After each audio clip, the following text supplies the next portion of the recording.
ជំរាបសួរបងប្អូនទាំងអស់គ្នាចានេះជាវីដេអូ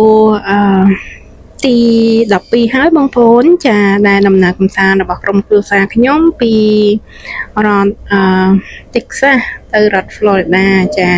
ហើយដំណើរកម្សាន្តនេះគឺធ្វើដំណើររយៈពេល10ម៉ោងកន្លះពីផ្ទះខ្ញុំទៅហើយ11ម៉ោងជាងពីផ្ទះម៉ាក់ទៅអញ្ចឹងណាចាម៉ាក់នៅខាង Austin ហើយខ្ញុំនៅខាងជាដាឡាចាអញ្ចឹងធ្វើដំណើរបើកឡានមកហត់ដែរបងប្អូនចាគឺថាសប្បាយទៅឃើញតាមផ្លូវផ្លែកអីដែរបងប្អូនចាអញ្ចឹងសប្បាយចិត្តច្រើនព្រោះមួយរយៈចុងក្រោយហ្នឹងគឺខ្ញុំស្រេះច្រើនមែនតើចាដល់ពេលយើងទៅអញ្ចឹងយើងប្រវត្តិស្រេះបានបន្តិចបន្តួចដែរចានិយាយទៅកម្រងដើរលេងហ្នឹងគឺថា2ឆ្នាំហើយបងប្អូនតំបានមកហ្នឹងបងជ្រៃចេះប្រវល់ហូនមក Florida អញ្ចឹងមើលគេមើលឯងអញ្ចឹងប៉ុន្តែសារខ្ញុំមានបញ្ហារឿងធ្វើការរកស៊ីផងហើយណាមួយខ្លួនឯងហ្នឹងសុខភាពវាមិនសូវបានទេជាពិសេសជីឡានជីអីហ្នឹងគឺថាពុលបងប្អូនហើយពុលនោះពុលហើយចាប៉ុន្តែមកលើកនេះខ្ញុំដឹងខ្លួនមុនហើយខ្ញុំលេបថ្នាំពុលព្រោះម្ដងទៅស្រុកខ្មែរអីលើយន្តហោះខ្ញុំញ៉ាំថ្នាំពុលអញ្ចឹង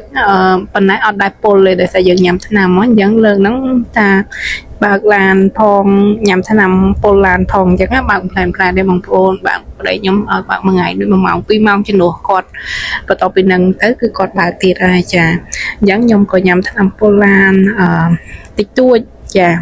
តាមកម្លាំងរបស់យើងអញ្ចឹងណាអញ្ចឹងក៏អាចតស៊ូបានផ្លូវឆ្ងាយមករួចដែរដំបូងគិតថាអូខ្លួនឯងបាក់បៀមិនទេមកមិនដល់អីអញ្ចឹងណាចាប៉ុន្តែពេលជាក់ស្ដែងទៅគឺថាមកដល់បងប្អូនហើយមកដល់ហើយសុបាយទៀតផងសុបាយចិត្តមែនតើខ្លួនឯងធ្វើបានអញ្ចឹងព្រោះអូយមិនដែរជិះឡានណាដល់ទៅជាថ្ងៃ10ម៉ោង16ម៉ោងអីទេបងប្អូនលើកនេះលើកទី1ហើយចាធ្លាប់តែជិះយន្តហោះចាជិះយន្តហោះជិះ13ម៉ោង18ម៉ោង25ម៉ោងទាំង layover ទាំងអីអញ្ចឹងណាធ្លាប់អាហ្នឹងចាប៉ុន្តែពេលជិះឡានឆ្ងាយអញ្ចឹងគឺអត់ដែរធ្លាប់យើងជិះលេងស្រុកខ្មែរក៏យើងជិះត្រឹម4ម៉ោង4អីអញ្ចឹងដែរចា4 5ម៉ោងអីអញ្ចឹងកំពង់ចាមកំពង់សោមអីអញ្ចឹងណាប៉ុន្តែពេលនេះជិះឆ្ងាយអូយចានឹកឃើញណានឹកគិតថាប្រហែលជាខ្លួនឯងមិនអាចធ្វើបានណាប៉ុន្តែពេល